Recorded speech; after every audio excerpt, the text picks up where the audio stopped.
Assalomu alaykum, hurmatli televizor ko'rguvchilar, qadrli do'stlar. Bu yil 22 mart 10 navbatlik elimizdagi eng ko'p qalam haqqiga erishgan yozuvchilar tizimligi e'lon qilindi. O'zining ta'sirli shundaqla mantiqliq nutqi bilan butun Jongoni ta'sirlantirgan inimiz Nurali Oblizning bir yilimizdagi 8760 soat nomli kitobi 5.900.000 yuanlik qalam haqqiga erishib, bu tizimlikda 21-o'rinni egalladi. Biz bu yilgi Dünya Kitap O'qish kuniga bag'ishlangan bugungi suhbatimizda inimiz Nurali Obliz va uning mazkur kitobi haqida maxsus to'xtalamiz. Men oldi bilan bugungi suhbatimiz taklif qilingan to'rdagi aziz mehmonlarni tanishtirib o'tay. Kitap Munbiri jurnalining bosh muharriri, yosh yozuvchi Anvar Toshtemir. Şinjan Fan Texniki nashriyatining muharriri Nurbiya Ismoil. Şinjan Xalq radio stansiyasining riyosatchisi Mavlud Ibrohim. Cemiyetimizde muşunun o'xshash texe nurg'un ijtimoiy yana jamiyatdagi tajribalarga ega bo'lmagan hamda oliy maktab bo'lsoq chiqqan bolalarning endi bundaq muvaffaqiyatni qozonganlari intayin az. Endi ben tahrirlik noktasida apiysam, kitapning tafakkuri o'zgacha bo'lgan chog'da shu xalqaro saviyaga yetgan tafakkur deb qarayman buni. Bu kitap yoshlarimizningki o'zini qandoq o'zgartishi, o'zini qandoq tonishi, bo'libmi shu vaqt boshqarishda zodi qaysi usullarga alayda diqqat qilishi kerakligi haqidagi mazmunlar menga haqiqatan yoqdi.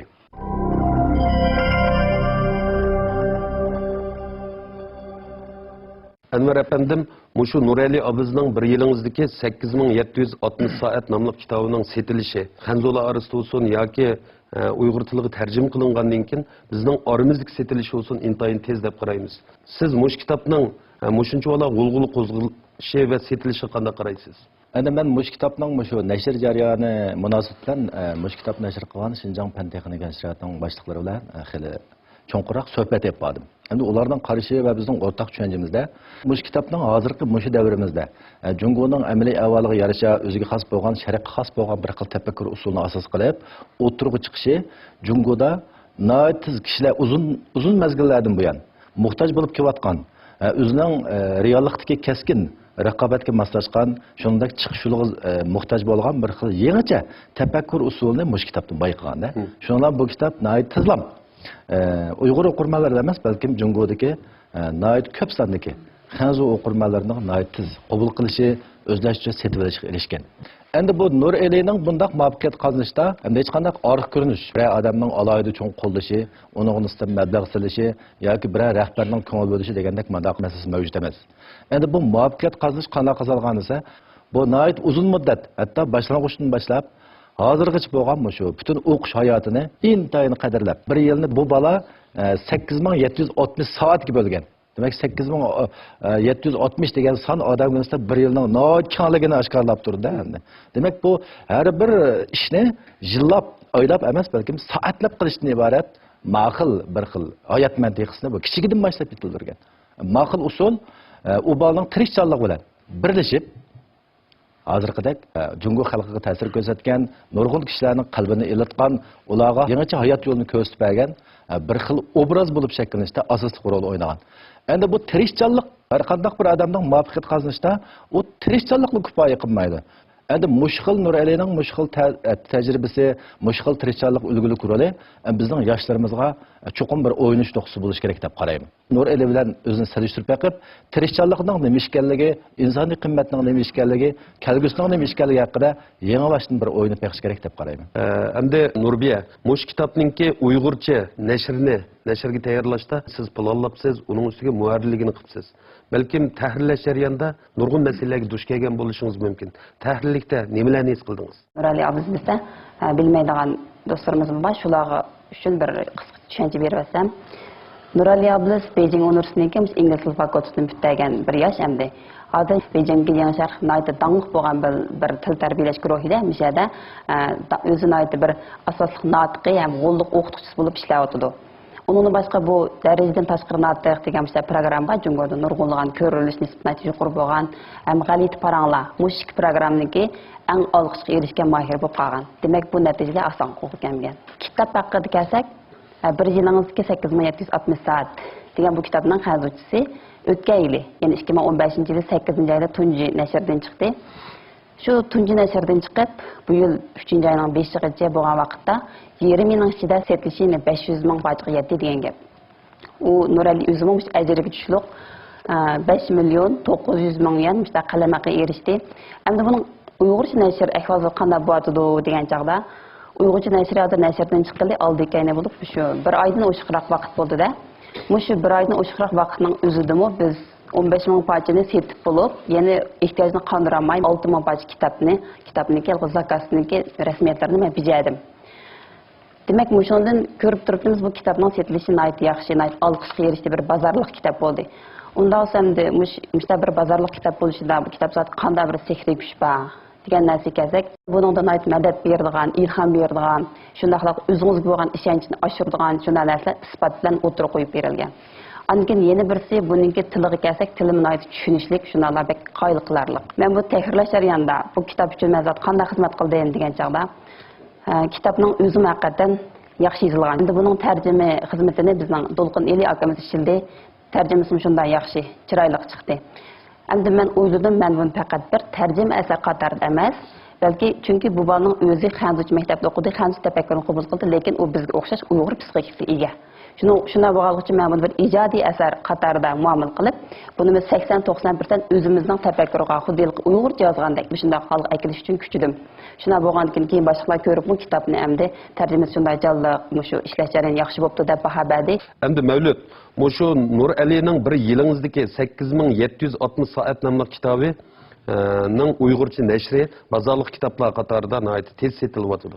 Endi bu kitobni o'qigandan keyingi ta'sirotingiz qanday? Mushaqqa bir paranglasak. Men eng ta'sir qilgan nuqtalari nima degan vaqtda bu kitob yoshlarimizningki o'zini qanday o'zgartishi, o'zini qanday tonishi, bo'libmi shu vaqt boshqarishda zodi qaysi usullarga alayda diqqat qilishi kerakligi haqidagi mazmunlar menga haqiqatan yoqdi. Bo'libmi kitobningki har bir bobidagi mazmunlarni Mandaqşet qavaqtır yaşlarımızın nispeten bir hakikaten tepilgisiz bir göherken, her bir mavzusunun özümü bir yaşlarımız için bir yaxşı bir hikmetken dep oyladım. Mesela a'lolikni tavlab chiqqili bo'ladi. Har qanday bir odam bir munavvar odam bo'lishga munosib. Lekin ba'zida a'lo bo'lolmaydi yoki munavvar odam bo'lolmaydi. Buning sababi nima? Dal Nurali Abduz shu masalaga kelgan vaqtda o'ziga ishonish degan shu nuqtani o'tirib qo'ydi. Endi buni biz burun nurg'un ketim anglagan o'ziga ishonish degan masalani. Ammo qanday qilib o'ziga ishonish va o'zining vujudidagi yoshirin qobiliyatini qanday qilib qezib chiqish bu masala haqida Nurali Abduz o'zining amaliyat orqali bizga ajoyib yaxshi bir darslikni so'g'ib qildi deb qaraymiz. Yana birisi nishonsiz mansangiz qirdan osholmaysiz. Mushu mavzuning o'zimi meni haqiqatan jalb qildi. Chunki har qanday bir odamda maqsad, mudda va nishon bo'lishi kerak. Shuning uchun yoshlarimizda bir nishonlik bo'lishi intayin muhim masala. Demak, mushu nuqtalarni Nurali Abduzning mushu kitobida o'z ifodasini topgan. Yana birisi hayotingizdagi har bir o'tkaldagi asosli rolimizni to'ning. Biz hayotlik musofamizda turli rollarni olamiz. O'smirlik vaqtlarimizda mushu o'qishlik rolimizdagi yetmoqchi bo'lgan nishonimiz zor nima? Hozircha bir xizmatchi, bir oilaning to'riki. Xo'sh, undaq bo'lgandan keyin mushu rolni ilayotgan vaqtimizda biz qaysi nishon qarab ilgarilaymiz? Bu haqdagi Nurali Abduzning kitobidagi jadvallar menga haqiqatan turtki bo'ldi. Shuning bilan men qo'limga qalam olib Nurali Abduzningki mushu usuli bo'yicha jadvalga o'xshash men jadval tuzib baqsam, bir xil o'zimning nishonimning kelgusi yetib olmoqchi bo'lgan manzilimniki texmi bir xil yo'riqlikqa chiqqanligini his qilib yetdim. Undan boshqa bu kitobda asosli ilgari surilgan ideya nima deganda vaqt ini va vaqt qarashi. Vaqtdan qanday unumli foydalanish. Albatta 34 tillik vaqt boshqarish qo'llanmasi. Men bu mazmunni o'qigandan keyin o'qib bo'lib shu bobni kompyuterni ochib, atdigan soat 7 dan kech soat 12 gacha bo'lgan oraliqdagi jadvalni sizib baqdim. Shuningga qanday bo'ldim? Bir kunlik hayotimiz, xizmatimiz oxirlashgandan keyin ishlarimiz kechda o'ltirib 10-15 minut vaqt chiqarib, eliqi jadvalga to'shqizib baqdim. 7 dan 8 gacha nima ish qildim? 8 dan 8 gacha kimlar bilan ko'rishdim? 10dan 11gacha qandaq ishlar bo'ldi. Shuning bilan men ahamiyatli o'tkazgan vaqtlarim bilan beka bo'sh behuda o'tkazayotgan vaqtlarimni selishtirib baksam, demak, mening bir kun ichidagi vaqtimningki 70-80% ning haqiqatan ma'nli ishlarga sarf qilinganligini his qildim. Demak, men kitobni o'qigandan keyin shunga o'xshash bir qator taraflardan o'zimga haqiqatan ulgu oldim. Avtor o'zining hayotini bir xil hikoya shaklida bayon qilish orqali yo'liqqan qiyinchilik, mushu masalalarni o'zining va boshqalarning tajribasi, chet el kishilarining aqliy so'zlari bilan birlashtirib, yangi bir xil aqliy tafakkurni olg'a surgan. Bu o'zining qanday bir tasavvuriga yoki o'ylariga, bunday bir xiyoliga emas, balki o'zining qilib baqqan, qilayotgan, ham o'z o'rinlay olgan ishlar asosan yozilgan bo'lg'achqa noyatlik qoyil qilishi kuchlikda. Bir qism yoshlarimizdagi zehniy charchash va zehniy quvvati shiddat bilan tovanlash nimadan kelib chiqyapti deganda, dal mana shundaq nurg'un ishlarga zehnini chechishdan kelib chiqyapti.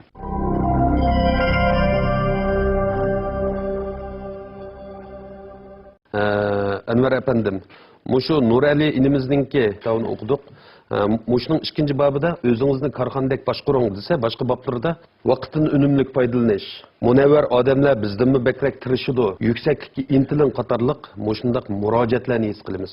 Endi bu devrimiz kişilerge bolup mu yaşlarga muşqil muracatlarının qandaq türkülük rolu var deb qaraysiz. Bu kitapның yazış usuli hikoya shakliga mas'ul. Yana avtor o'zining hayotini bir xil hikoya shaklida bayon qilish orqali yo'liqqan qiyinchilik, mushu masalalarni o'zining va boshqalarning tajribasi, chet el kishilarining aqliy so'zlari bilan birlashtirib, yangi bir xil aqliy tafakkurni olg'a surgan.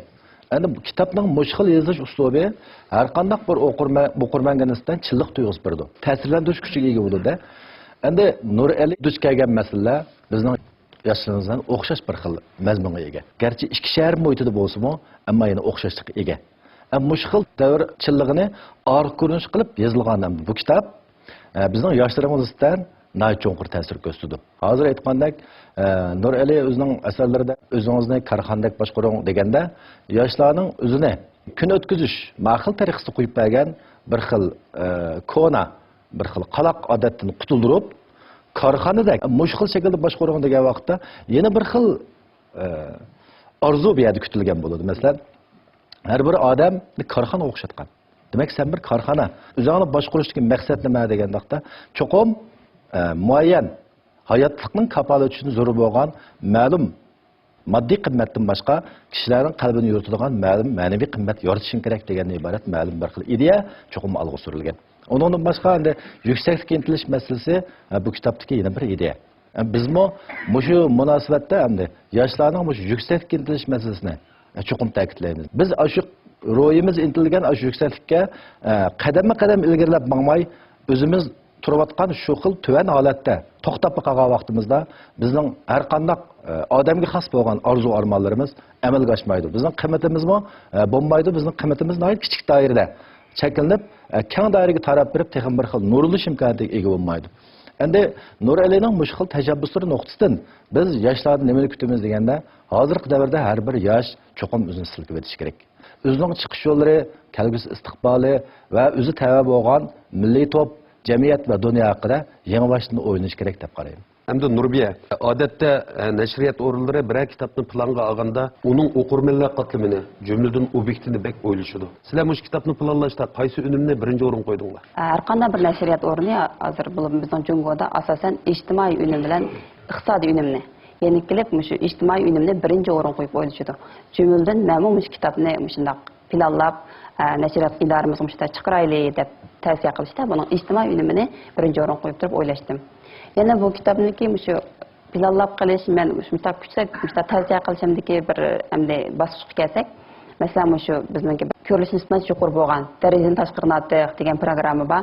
Shu programmani ko'rayotgan vaqtimda shu vaqtda Nurali abuz tunji qatim 34 tilalik vaqt boshqarish usuli degan tema so'zlagandan keyin shu naq maydonda emas, shuningdek keyin to'g'ridan ko'rilish nisbati yuqori bo'ldi, u bir g'ulg'ul qo'zg'adi. Qarasam shunday yaxshi. Balki men o'zim nashriyatda bo'lgan shunday o'ylab qoldim, shu chog'da kallamga kelgani. Bu bana neymiş ki şimdi bir küçük olsun mu kitap çıkıp çıkamaydı o. Aşına kalan vaqtida elqi nurg'adan foydalanaydım. Yana kallam kelganda meningmiş o'ylamga yerdan o'tgayli. Mana 2015-yili 8-oyda reallik aylandi. Endi shu 7-oy vaqtlarda To'g'ri qarsam Nuralining kitabidagi Xanzuchi nashri oldin zakaz boshlanib bo'lib deganda zakaz qildim. Kitap kelgandan keyin qismliq kinolarni qiziqib ko'rib ketganda mening qilganishim shu kitobni ko'rish bo'ldi. Ko'rgandan qarsam, ham shu Xanzuchi kitobni o'qigan chog'dagi hozir hisobatim deb baxsam, birinchidan bu ningda aktual energiya bek kuchlikan. Bu o'zining qandaqdir bir tasavvuriga yoki o'ylariga, bunday bir xiyoliga emas, balki o'zining qilib baqqan, qilayotgan hem öz o'rinlayolgan ishlar asosan yozilgan bo'lg'achqa noyatlik qoyil qilishi kuchlikda. Ankin yana birisi bu baldagi intan kuchlik bo'lgan samimiylik. Endi bu samimiylik qanday degan chog'da o'g'illarning 26-27 yoshida g'urur tuyg'usini kuchli bo'lamdiki deb o'ylayman. U bolaning u xarakteridan u g'urur cho'qim texnik kuchli bo'ldi. Shu kuchli g'ururdan bu ustun kelib turib, yengib turib kitapның ichida masalan o'zi bu xijilchilikda qolgan, xato qilib qo'ygan, ketkizib qolgan yerlarni hech qanday pardoz emasdan u mazmunlarni inchik yerlarimi bor. Osh yerlarni naq o'tirib tashlaydi. Shuning qarab bu bolaga bo'lgan qoyilligim teximi ochdi. Hem o'ylamay mushunday yaxshi kitobni nashr qilib, bizning Uyg'ur o'qirman, Uyg'ur kitob ko'rgan o'qirmanlar sunmaymiz. Shuning bilan men Adislam degan xizmat bergan vaqtida buni munosabatlik başlıqlarga bir ko'rsatdim. Qayta muzokaralarni o'tkazish orqali bu bilan tasdiqda o'tib shundan bilan buni ishlashga biz kirishib ketgan bo'ldik. Zodi bir kitob chiqishining oldida zot qanday o'qirmanlar yoki qaysi yoshdagilar o'qiydi degan bir narsa nurg'un kitoblarning chiqishining oldida tashlandi. Mening planim hamda shu turmush tajribasi kamchil, mas bo'libmi 80-yildan keyin 90-yildan keyin tug'ilgan nurg'un yoshlar, o'rta maktab o'quvchisidan tortib oliy maktab o'quvchilari, yangi xizmat tushganlar yoki yangi o'z uyini tiklanganlar, hatto turmush qaynimida o'zining bir yo'lini topolmay qolgan yoshlarga nisbatan u nihoyat yaxshi bir hamroh, do'st bo'lgan kitobga deb qaradim. Hamda Mavlud, hamda mushu elimizning mush kitobida 34 tillalik vaqt boshqarish usuli degan bir alayda tafakkurni o'tirib qo'yibdi. Endi bu vaqtdan unumli foydalanish, vaqt taqsimlash, vaqtni ilmiy bir realist qilishda qanday aktiv taraflari bor ekanmish nazariyani. Demisimi odamninki zehniy quvvati cheklik bo'ladi. Bir qitimda nurg'un ishlarni qilib tugatib olmaymiz. Bunda vaqtda jismoniy va ruhiy jihatdan haqiqatan charchaymiz. Bir qism yoshlarimizdagi zehniy charchash va zehniy quvvati shiddat bilan tuvanlash nimadan kelib chiqyapti deganda dal mana shundaq nurg'un ishlarga zehnini chechishdan kelib chiqyapti. Shuning bilan oxiri kelgan vaqtda ya uningda yo'q, ya buningda yo'q bo'lib, oxirida hech qanday bir natijaga erishamayapti. Demak, bir vaqtning ichida o'ziga eng muhim deb qaragan ishni talto'kis tugatib oxirlashtirgan vaqtida uning natijasi haqiqatan nayt ko'rinarli bo'ladi. Demak, Nurali abizninki 34 tillalik vaqt boshqarish shu qo'llanmamizda vaqtni pul qatorida hisoblagan. Demak, shu o'zimizningki ilikimizdagi shu xil boylikni qanday bir qo'g'dash va uni qanday ishlarga sarf qilish, demak, shu vaqt boshqarishning 34 tillalik qoidasida nayt yaxshi bir o'tirib qo'yilgan. Shu kitobda o'zingizni korxonadek boshqaring degan bir alayda gap bor. Xo'sh, biz bir korxonachi. Unda qolsa bizning korxonamizning mulki nima? Albatta vaqt. Har qanday bir korxonachi o'ziningki mulkininki undaq tez ziyoda behuda isrof bo'lib ketishni albatta xohlamaydi. Xo'sh, biz bir korxonachi bo'lishimiz bilan unda qolsa shu ilikimizdagi vaqtga, shu ilikimizdagi mulkka qanday egidarchilik qilishimiz kerak. Bizning ilikimizdagi shu boylik vaqtni biz zodi qanday kontrol qilamiz, qanday foydalanamiz degan masalada shu 34 tillalik vaqt boshqarish qo'llanmasi hammamizga to'liq mos keldi deb o'ylayman. Kitobni o'qib baksam, buningdagi bir xil erkin ozodlik ilikida vaqtni boshqarish usuli menga yoqdi. Masalan, eng oxiridagi betdagi jadval qarab baxtim. Soat manchadan manchagacha bo'lgan aralıqda uxladim. Behuda o'tib ketdi. Besim his qildim. Demak, Nurali abuz o'zining samimiyligi orqali qandaqdir o'zini muvaffaqiyat qozongan bir yosh bo'lish bilan pardozlamasdan o'zining shu isrof qilayotgan vaqtlarini dadillik bilan bir e'tirof qildi.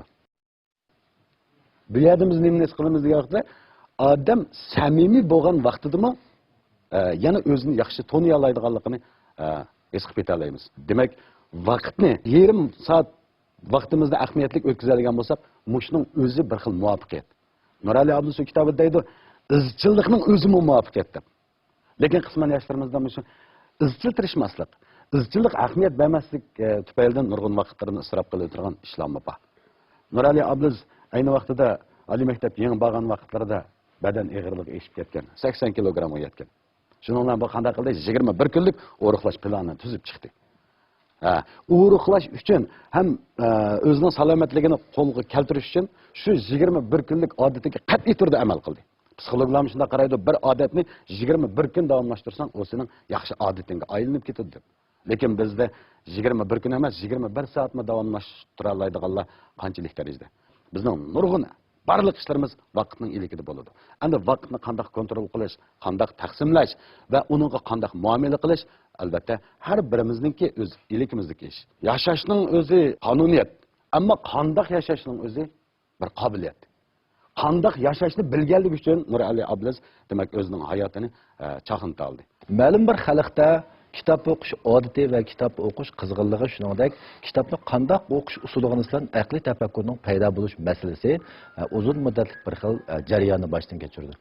Endi bu kitobda shu vaqt boshqarishdan tortib, mesela mag'lubiyat yoki mesela g'alabaga qanday muomala qilishgacha, hatto o'ruqlashdan tortib til o'rganishgacha bo'lgan nurg'unlagan aktiv mazmunlar bor. Hayotimiz nurg'un vaqtlarni tashkil topadi. Hayotimizdagi har bir daqiqa, har bir sekundni kelgusimizni o'zgartirdi va taqdirimizga ta'sir ko'rsatdi.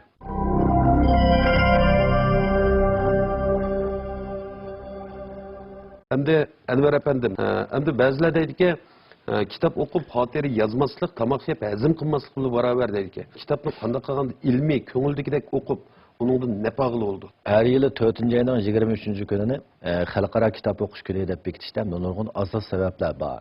Bu tashabbus, bu xalqaroga chiqarilgan bir xil tashabbus bo'lib, bu Birlashgan Davlatlar Tashkilotining 70-yillardan boshlab o'tir qilgan tashabbus ekanda. Bunun asosli bir necha maqsad bo'ldi ekan. Birinchisi, mushu kunni xotirlash orqali kitobdan iborat bu madaniyatni dunyo miqyosidagi barliq xalqlarning o'rtaq qadrlashini bir odatga aylantirish. Ikkinchisi, hamda kishilarning mushu kitob o'qishdan iborat mushu xil xushallikdan bahramand bo'lishini kengaytirish. Hamda yana birisi mushu kitobdan iborat mushu madaniyatni yaratgan odamlarni qadrlash, hurmatlash, ularga ehtirom bildirishni bir xil jamiyat xarakterlik harakatga aylantirish. Yani mushu kitob o'qish kunining xosiyati mana mushu yerda.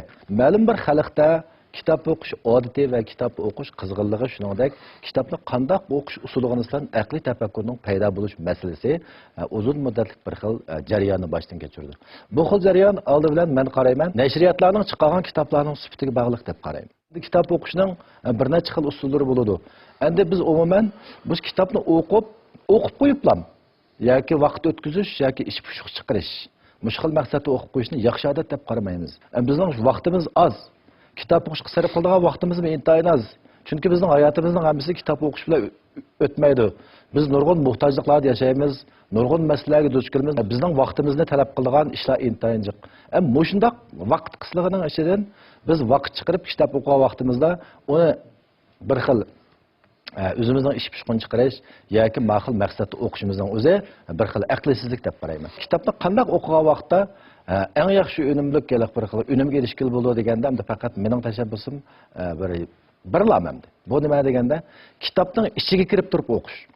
Ya'ni kitobda demakchi bo'lgan, optur demakchi bo'lgan shu xil ideya, shu xil tafakkur, shu xil muddao fikrning ichiga kirib turib, shuni tushunib turib, o'zlashtirib turib shuni o'zimizning bilim saviyasiga aylantirib turib o'qishdan iborat mushkil usul meningcha har qanday bir o'qirmanga nisbatan eng yaxshi unum berdi deb qarayman. Endi biz so'zlab o'tirgan mushu Nuralining hamda mush kitobi bizga mandaq bir xil ilhom bag'ishlaydi deb qarayman. Yezishlik nuqtasidan bu kitobning uslubi bir xil odamga noit bir xil yangilik tuyg'usi beradi. Biz yuqorida so'zlab o'tdik, bir xil o'zining hayotini liniya qilib turib duch kelgan masalalarni aqliy tafakkur qilish, o'zining o'ylaganlari bilan boshqalarning o'ylarini selishtirish. Undan keyin uningdan noiti o'ziga va navbatdagi xalq ommasiga jiddiy ehtiyojli bo'lgan bir xil aqliy fikrni o'tirib qo'yish. Ma'qul usul noit yaxshi ekan. Endi mush kitobning ma'qul uslubi bilan bu kitobning avtori duch kelgan, mush kitobda barliq liniyaga singdirib o'tilgan qismat bizning o'qirmanlarning yuragida cho'qim bir xil zilzila qo'zg'aydi deb qarayman.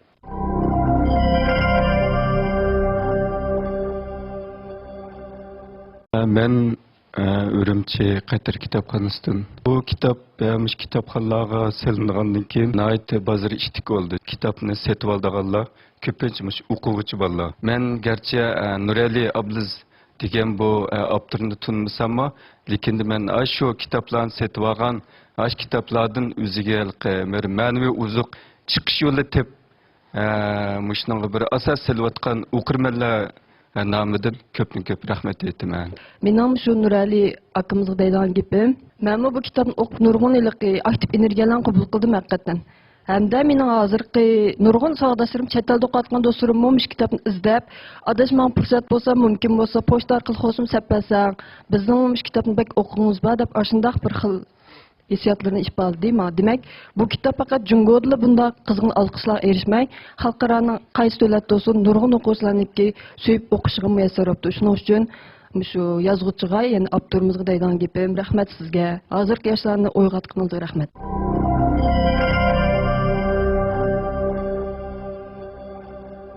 Hamda Nurbiya, hamda mush kitobdagi boshqalarga tavsiya qilishga tegishli yana qanday aktiv taraflar bor? Hamda bu kitobda shu vaqt boshqarishdan tortib, mesela mag'lubiyat yoki mesela g'alabaga qanday muomala qilishgacha, hatto o'ruqlashdan tortib til o'rganishgacha bo'lgan nurg'unlagan aktiv mazmunlar bor. Shu kitobda Nurali o'zining Shoya ismli bir do'stiniki o'sha yangi xizmat tushgan chog'dagi bir hikoyasini so'zlaydi-ku. Bu qiz bir dаңlıq universitetni bitirib, xizmatga tushgandan keyin u xiyolda o'zining maktabdagi xiyoli bo'yicha tirishchilik ko'rsatsam, cho'qimaliqi, shuni asal kirishib keta olmayman, xizmat utuq qozona olmayman deb o'ylaydi-da.